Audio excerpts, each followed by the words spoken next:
Le roman s'ouvre le jour où Cora Salm reprend le travail après son congé de maternité. Elle a 30 ans, elle habite à Montreuil et elle travaille dans une compagnie d'assurance. C'est quelqu'un qui, depuis qu'elle est enfant, a envie d'une vie qui soit à la fois une source d'épanouissement au quotidien, qui soit utile aux autres et aussi qui laisse une trace. Elle a essayé de percer dans la photographie auparavant, mais elle n'a pas supporté la précarité du métier.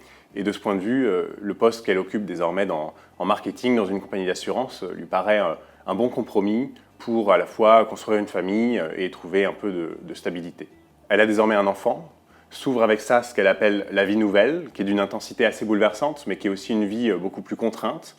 Et elle se demande quel temps ça lui laisse pour s'occuper d'elle-même, pour être active politiquement, pour découvrir des choses nouvelles, s'embarquer dans des amours, tout simplement rêver. L'entreprise dans laquelle elle travaille s'appelle Borelia. On est en 2010 et elle vient d'être achetée par des actionnaires qui comptent la moderniser et qui emploient des méthodes de management beaucoup plus agressives qu'auparavant. Ça a des conséquences immédiates sur la vie de Cora. Un supérieur avec qui elle s'entendait très bien, avec qui elle se sentait en accord, n'est bientôt plus de la partie.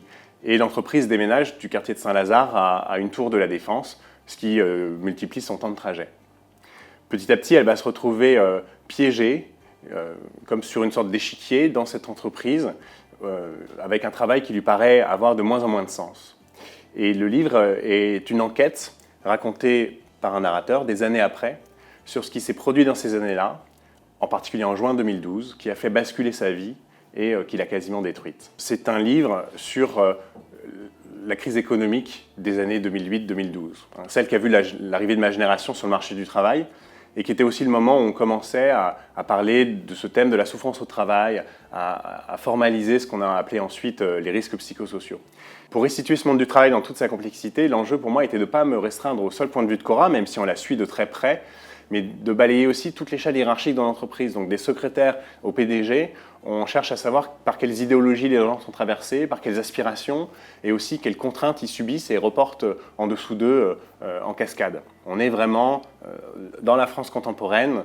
J'ai voulu écrire un roman d'époque avec énormément de précision, c'est-à-dire que on sait où les personnages habitent, on les suit dans leur déambulation, donc de Montreuil à la Défense, mais aussi de la basilique Saint-Denis aux catacombes sous la rive gauche, des Cévennes aux falaises normandes. Et il y a un point, il me semble, où ce réalisme, comme ça, très, très méticuleux, se dépasse et devient de la poésie, où le récit d'une vie individuelle, quand elle est racontée des années après, devient un mythe. Donc on a un réel qui se resserre autour des personnages comme un piège, et il leur faut être d'autant plus inventif, d'autant plus ingénieux pour essayer de s'échapper.